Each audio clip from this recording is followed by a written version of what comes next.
This is Democracy Now!, democracynow.org, The War and Peace Report. I'm Amy Goodman with part 2 of our discussion about Time's Up. That's the rallying cry, bringing together women from Hollywood actresses to housekeepers to farm workers to demand gender and racial justice in a world free of sexual harassment and assault.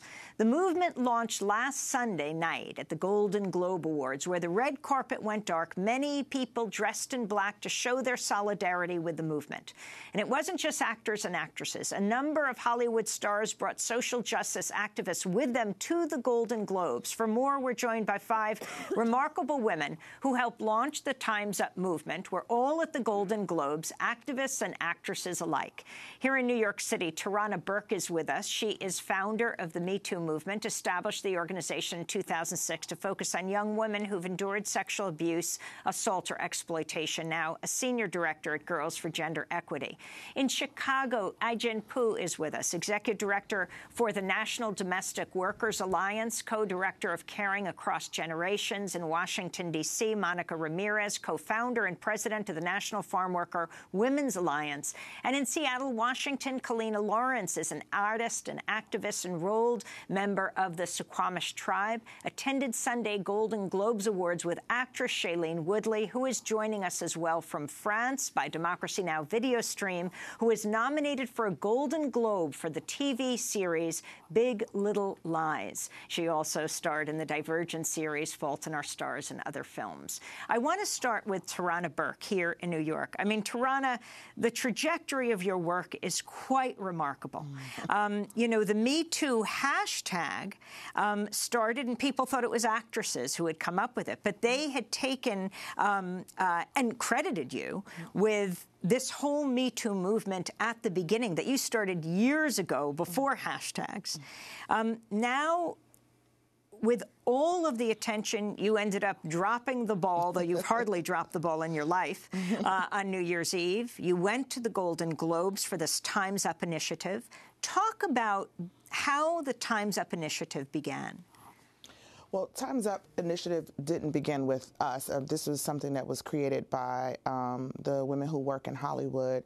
But I think it's a perfect complement to what has been happening. Time's Up, you know, we are not necessarily a part of Time's Up, but we are stand in solidarity with them because they represent the work. You know, there's a spectrum of work that needs to happen, and it's going to take all of us, all of our different organizations and all of the different ways that we move in this movement. It's going to take all of us collectively to really move the needle, right, and find justice for women and people who are survivors of sexual violence. And so it was really important, I thought, for us to be together on the red carpet to, one, show solidarity with the work that the women in Hollywood are doing, because it's so important. There's so many people who deal with sexual harassment don't have the means to file lawsuits or to get legal representation or legal advice. And so that's definitely a major concern. You went with Michelle Williams. Yes. Now, Michelle Williams is making headlines right now, whether she wants to be or not, starred in All the Money in the World, and that film got a lot of attention because right before it came out, Kevin Spacey was publicly accused by a number of men of having sexually assaulted or harassed them, and so they took him out of the movie. They had to reshoot it. Michelle Williams, who is up for a Golden Globe for her starring role, Mark Wahlberg was also starring in the film. He got $1.5 million to reshoot the film. Michelle Williams got $1,000. $1,000 versus $1.5 million. Let me put that question to Shailene Woodley, who is an A-list actress in Hollywood. Were you shocked by this? I wish I could say I was shocked. That gap is shocking, but the act of that gap, the fact that that gap exists, is not shocking to me, because that gap has existed for as long as I've been in this industry, and decades before me. And it's not just our industry as well. Obviously, it's every single industry, which is why we're having these conversations today and why we're standing up. Yeah, there's no irony lost on me that these are the headlines that are coming up right after the Golden Globes, right after that beautiful speech by Oprah, right after every single person wearing black to stand in solidarity with women and women's rights and women's equality. This this cannot be silenced. Those numbers are large numbers, but what those numbers represent, if we take away the quantity of the amounts, is the disparity between men and women still, and that to me is the theme, the ongoing theme that we have to keep paying attention to. And I think people will. I think Sunday had a huge impact on our industry, and every single day, for that matter, for the last couple of months has had a huge impact when it comes to looking at the differences between how men and women are treated. And so not shocking to me for that headline, but also a little bit promising, because I hope that some momentum has been made in the past week, and that we'll be able to look at this from a new perspective, and that something will be done about it pretty quickly from those who have the power to do so. And let me ask you, Shailene Woodley, about Natalie Portman, when she got up to introduce the best directors of films, commenting they were all men. Yeah, I was actually backstage when that happened, so I didn't see that happen, but I did hear about what happened afterwards, and that's something to pay attention to. I mean, there's a lot of arguments, right, about how, well, they were the best ones this year, and maybe there weren't enough female directors out there to be compared to, and that's what the conversation needs to be had. Not necessarily that they were the only ones nominated, but why are they the only ones nominated? Or is it because they really truly were the best artists this year in their category? It could be so. It could be. But is it also because there are more male directors than female directors? So more males have the chance to be recognized for their artistry than females do, because statistically, they're the ones who are sort of running the game right now. And that's the dialogue that I think Natalie Portman was able to elicit amongst people. Was we need to be aware and mindful that these nominees are all male, and look at the whys of that. And then how do we change that? How do we work on that? And how do we make it our priority to make sure, again, that those gaps are lessened? And then let's talk about your TV series, which is remarkable, and your performance is so horrifying, jarring, astounding in this, in Big Little Lies, where you have these 5 women stars, or 5 women in Monterey, California. And so much of it, and certainly your character, Shailene, revolves around abuse. Nicole Kidman and Laura Dern won the Golden Globes. Laura Dern, her daughter, who's a child, how old is she, 5 or 6 years old, is being bullied. Nicole Kidman plays a character who's being sexually abused. And, of course, you yourself. Talk about this film, this TV series, why you did it, and the kind of response you're getting to it. I did it based on the first episode, because that was all I had read when I agreed to the show. And so I didn't know where it was going to lead. I hadn't read the book yet, but to work with that many strong women, to me, that opportunity just doesn't come around. So that was the first drawing point for me for the show. And then as I began to read more episodes, I began to understand the gravity and the depth of what we were actually creating. And again, it could be said ironic, or it could be said serendipitous, or kismet, but there's a reason why this show is out right now in this time, when our voices are being heard more, when we are unifying more as women, when we are standing together in solidarity. And it just goes to show we weren't planning to do a season 2, and we're going to do a season 2 now based on the public's response, which also very rarely happens.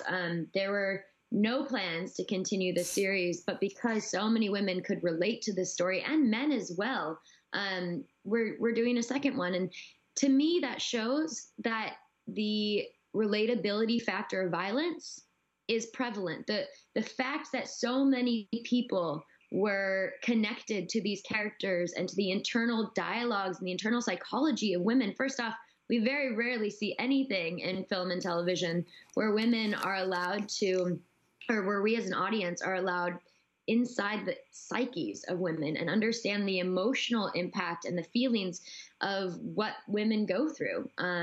So that was a very exciting factor, but also the fact that, again, we all can relate to violence, whether we're men or women, whether we're on the receiving end or the giving end. Violence is something that, unfortunately, we all know in this day and age, and something that we all have experienced.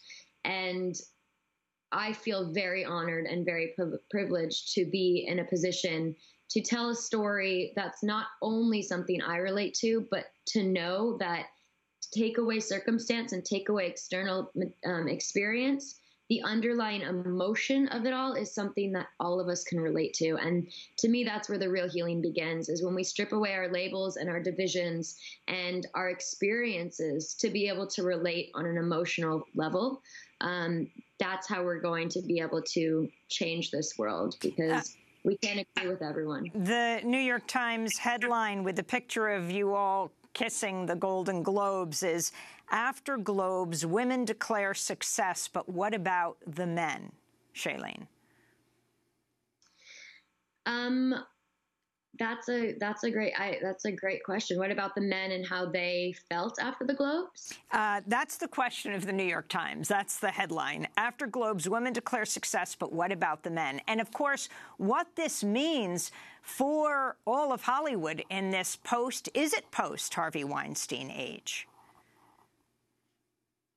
I mean, Harvey Weinstein is one person, right? But there's so many people that this has happened to, inside and outside of Hollywood. I think he was just the catalyst for the can to burst open for all of us to begin unifying and feeling safe to communicate with one another, and feeling that our voices would be heard.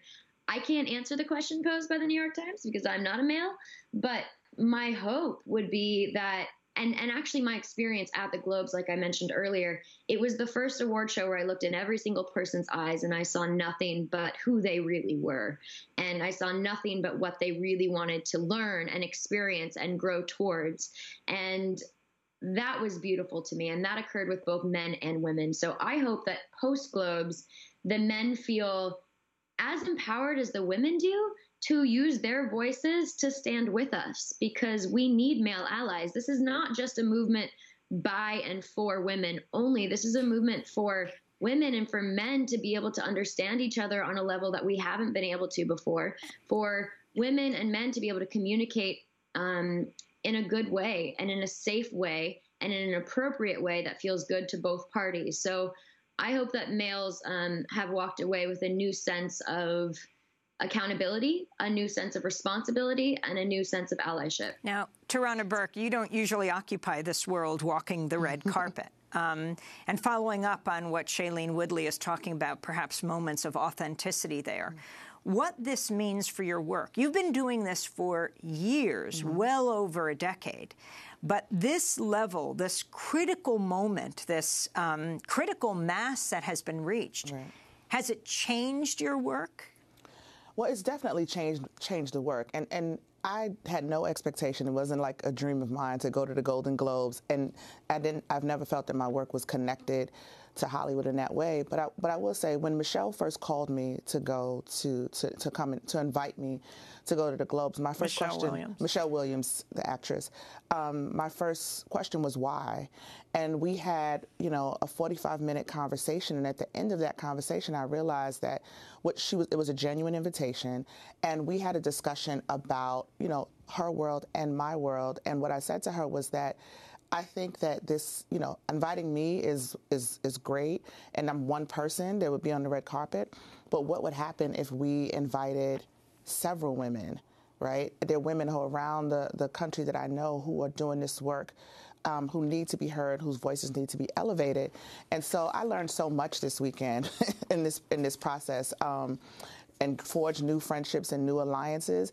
But I think that this has changed all of our work in some ways. We had, and I really wanted to underscore Michelle Williams' role in making this happen. You know, she initially invited me, and I proposed this idea to expand to other people, and she took it right away and took leadership in trying to making that happen. So I want to make sure she gets props for that, because none of them had to do this, even conceding their time on the red carpet for us to talk about issues that are never talked about. I mean, people don't come to the Golden Globes to talk about sexual violence or to talk about domestic workers or restaurant workers or farm workers or survivors of sexual violence.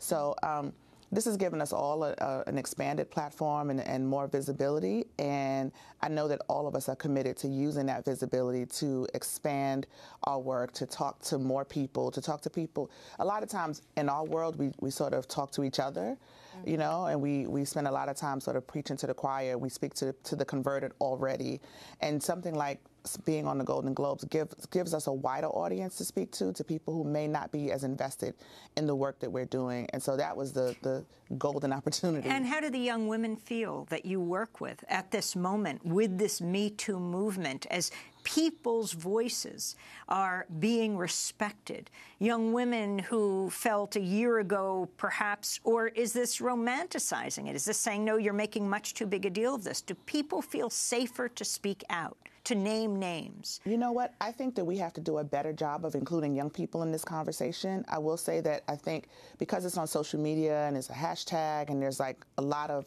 pop culture involved now in this, that's another way to help us reach a wider audience, including young people.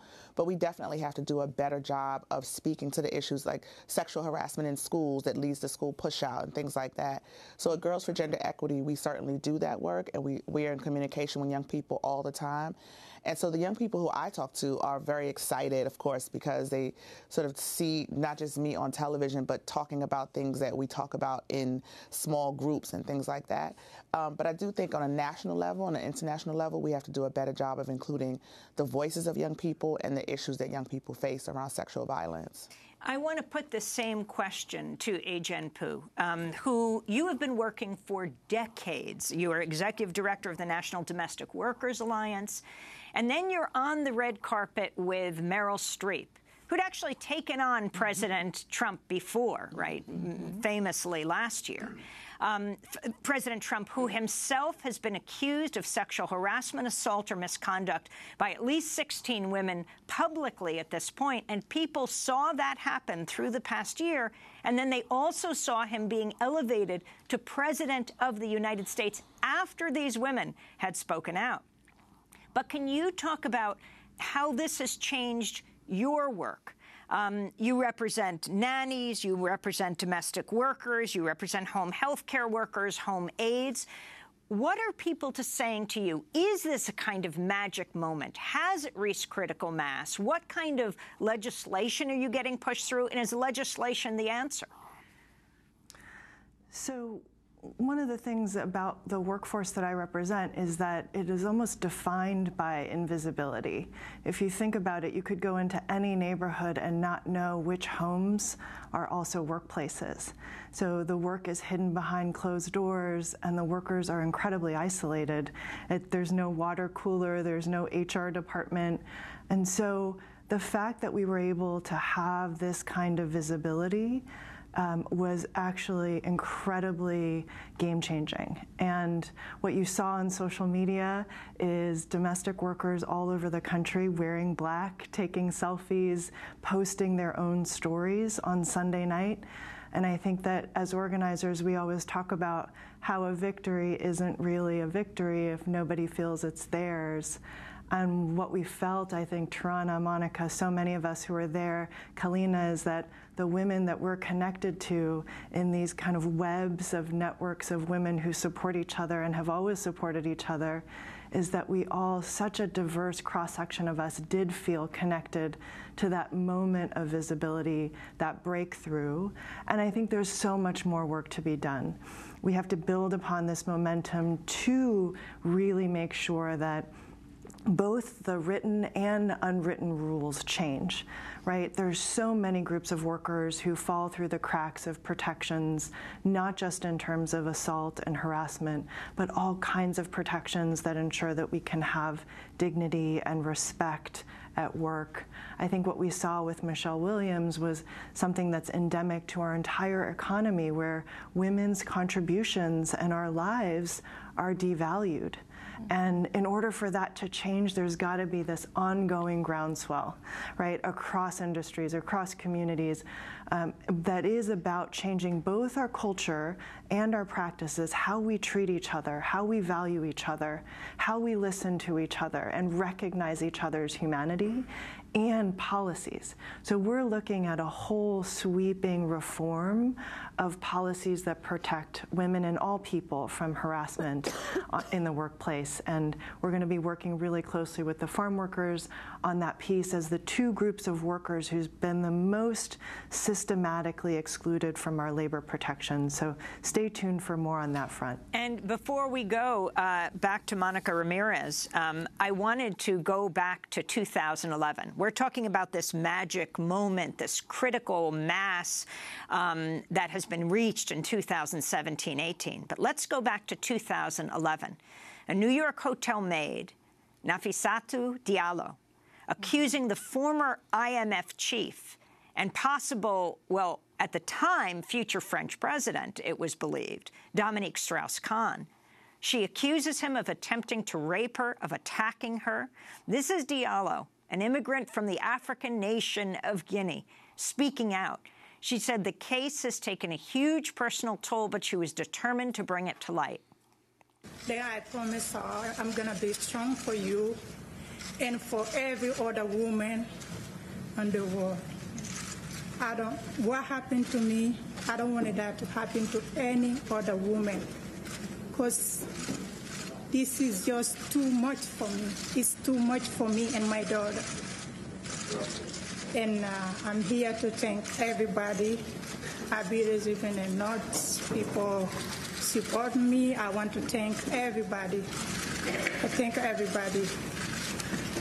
I'll be trying, asking God, why me? Because why me? But I just want to thank everybody. So that was Nafissatou Diallo. She was the woman who accused and brought down the IMF chief, Dominique Strauss-Kahn, after she said he attacked her in a hotel room in New York. Ai-jen-poo, the significance of what she did, these women, like Nafissatou, are who you represent. Absolutely. It is incredible the kind of courage that is required and that women demonstrate every day to come forward and share their stories. And I think one thing that is also really important to raise up is that different women face different challenges. And right now in my workforce, for example, it's the largest concentration of undocumented immigrant women of any part of our workforce. And the additional pressures, when you are undocumented, every time you step forward or you speak out, you risk being permanently separated from your family through deportation. And so just the incredible stakes that women break through in order to speak their truths, they do it not just for themselves, but they do it for other women. Meryl Streep on the red carpet on Sunday talked about how courage begets courage, and that is definitely the case. What I've seen among domestic workers is that courage is contagious, and I think what we're seeing now across industries is that women are inspiring each other to step forward against the odds, and we're starting to create a real culture shift. You mentioned Monica, and I want to go to her. Monica Ramirez is head of the National Farm Worker Women's Alliance, talking about the invisible workers and the kind of protections you need to push through, that even with labor unions, you are the least represented. And what you think needs to happen, the kind of alliance you're forming with Ai-jen-poo and the domestic workers. Sure. I mean, I think that it's important to note that farm workers outside of the state of California cannot unionize. So to the extent that unionization is a solution or a way to address this issue for farm worker women and for domestic workers and for others, it's not an option because we cannot organize in that way. And so the organizing that's happening on the ground is through collective efforts, but not through formalized unionization. And what needs to happen? Our experience over the years, because we've been working on this issue for decades, organizing women, helping women to bring complaints forward to the EEOC, supporting women and bringing cases on their behalf. And the law does not work for our community as it currently exists. The federal protections that are on the books are very difficult to access. And I've said repeatedly that if the law is not accessible to the people, then the law is not good enough. And for our community, that is certainly the truth. We need to look at what is on the books, and we need to figure out how to ensure that all workers are covered by the law, because currently you're not covered unless you have 15 employees or more. So the employee threshold is a real problem for farm workers and on small farms, domestic workers and others. We need to look at the filing time for making a complaint, because it's a very short window of time. And if you're a migrant farm worker who doesn't even know what state you live in, let alone how to find an organization or some service to be able to help you, that window of time it's a huge barrier to being able to access justice. There are many other things that we're looking at that need to be addressed in both the policy work as well as the administrative advocacy, because once people come forward to make complaints or to try to pursue their claims, navigating the existing administrative process is extremely difficult, and very few people can navigate it on their own. So there are many barriers that exist. We're trying to think through how to make good recommendations that can address some of the shortcomings of the law based on our years of experience bringing these cases and supporting women who have bravely come forward. But we think that it's not a one-size-fits-all solution, and it's not one strategy. It has to be a multi-pronged strategy that uses advocacy, law reform, as well as culture shift. And we cannot forget the fact that if a woman is devastated, as every victim that I've worked with and every survivor that I've worked with, if they don't get the care that they need, the mental health care and other care that they need, there will be no case. And so we have to think broadly about the kind of care that individuals need in order to be able to really seek justice and see the process through in order to obtain justice. Kalina Lawrence, I want to ask you about the issue of violence against Indigenous women. Democracy Now! Recently spoke to Mary Catherine Nagel, a citizen of the Cherokee Nation, an attorney on tribal sovereignty and jurisdiction, after Olivia Lone Bear, a Native American woman, went missing in the back and oil fields of North Dakota. This is what she said. Amy, this is all too common. And we have the highest rates across the United States, again, in Indian country, of violence, but in particular in North Dakota, where the rates of oil extraction have skyrocketed since 2005 in the Bakken oil boom. As a result of that, over 100,000 men from outside of the state of North Dakota have moved to the state of North Dakota to live in man camps that the oil companies has set up. And unfortunately, as Senator Heidi Heitkamp has noted, as the former U.S. Attorney for the state of North Dakota has noted, the resulting rates of violence, drug, of course, and crime and burglary have skyrocketed, but also in particular domestic violence and sexual assault, including rape and sex trafficking. And numerous leaders, both at the state and federal level, have now noticed that North Dakota, some of the towns in North Dakota within the Bakken boom and some within the Fort Berthold Reservation, where Olivia is from, now have some of the highest rates of sex trafficking in the United States. That's Mary Catherine Nagel, a citizen of the Cherokee Nation, talking about what happened to Olivia Lone Bear. We still don't know. It has been months. She disappeared. A Native American woman lost in the Bakken oil fields, disappeared in the Bakken oil fields of North Dakota. The man camps she refers to, your activism around oil politics, if you can refer to that, and also even just this week, the multi-day occupation of the Washington state capitol with teepees erected on the Capitol lawn demanding a liquefied natural gas plant be stopped. The connection between violence against women and oil politics in this country. Absolutely. One of the main things that we have been pushing is that the two are synonymous. The violence against women is synonymous with the environmental injustice that we have been facing. And one of the things that has come out of this further analysis of big oil is that it's a very evident and permanent thing we can point at and say that there is a direct correlation. There's no way that we can deny that.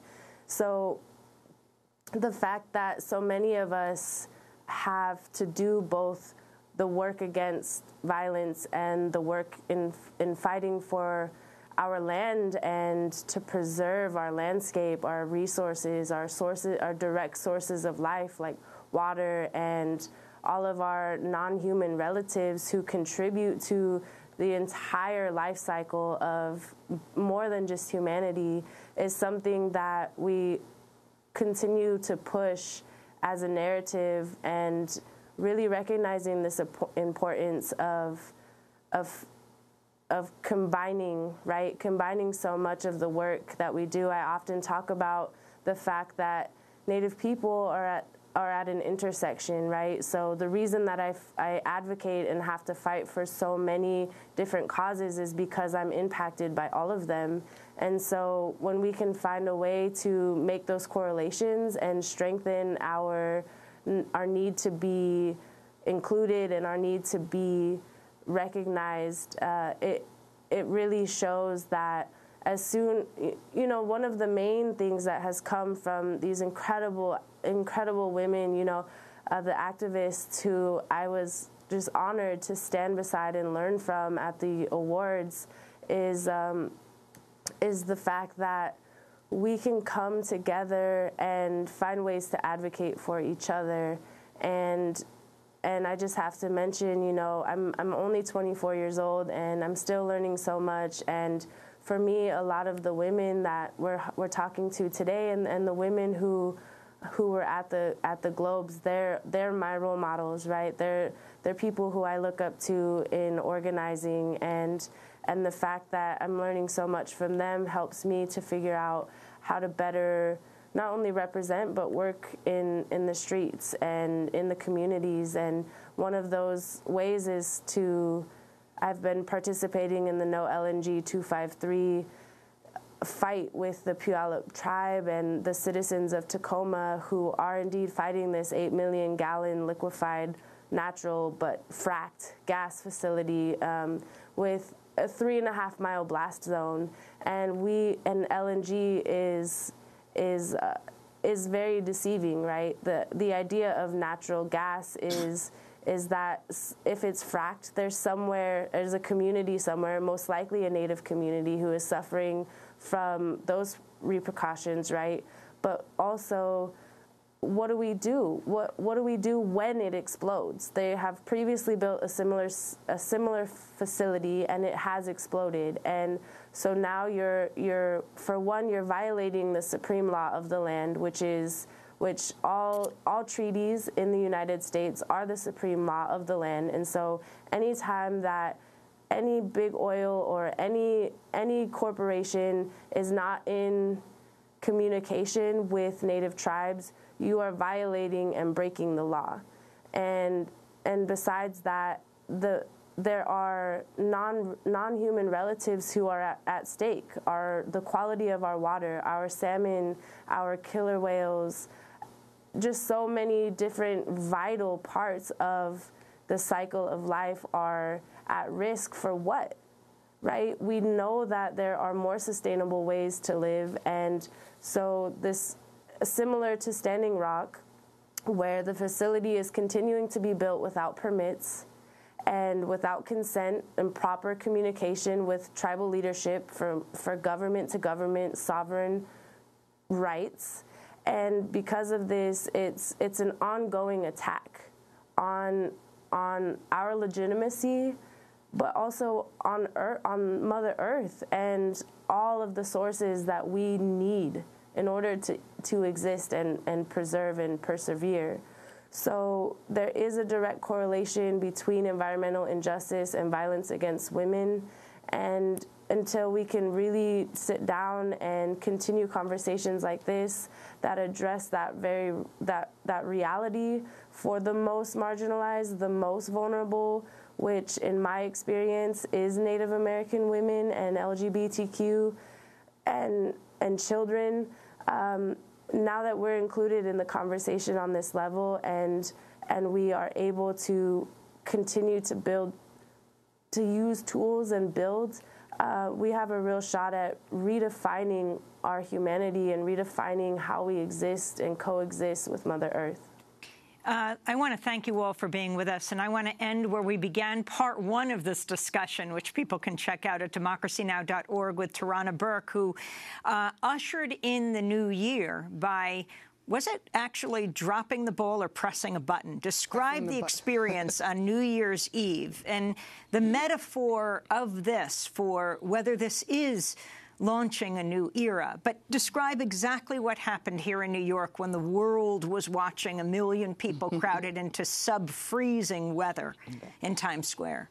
Well, it is pressing the Waterford crystal button, and I should also say that I wasn't alone on the stage. I used that opportunity to bring 2 survivors with me, Geronda Pace and Jenny Lumet, and I want to just mention them because I think that's the symbolism that I wanted to convey on that evening, is that we're bringing in a new year and ushering in a new time in our history, a new moment in history where survivors will be centered in the work to end sexual violence, and where this conversation around sexual violence is going to shift, and we will be talking about women of color, we will be talking about Black women, brown women, we'll be talking about young people, we'll be talking about people from the LGBTQ community. And so that experience was something I don't even know how to describe it. It was very cold, but it was also very exhilarating, and I think hopeful for a lot of people. And that was the goal. Well, I want to thank you all for being with us. Tirana Burke, founder of the Me Too movement, Shailene Woodley, TV and film star, Monica Ramirez, founder of the National Farm Worker Women's Alliance, Kalina Lawrence, artist, activist, member of the Suquamish tribe, speaking to us from Seattle, Washington, and Ai-jen Poo, head of the National Domestic Workers Alliance. Thank you for joining us for this very important discussion from Times Square to Time's Up. I'm Amy Goodman. To see part one of our discussion, go to democracynow.org. Thanks so much for joining us.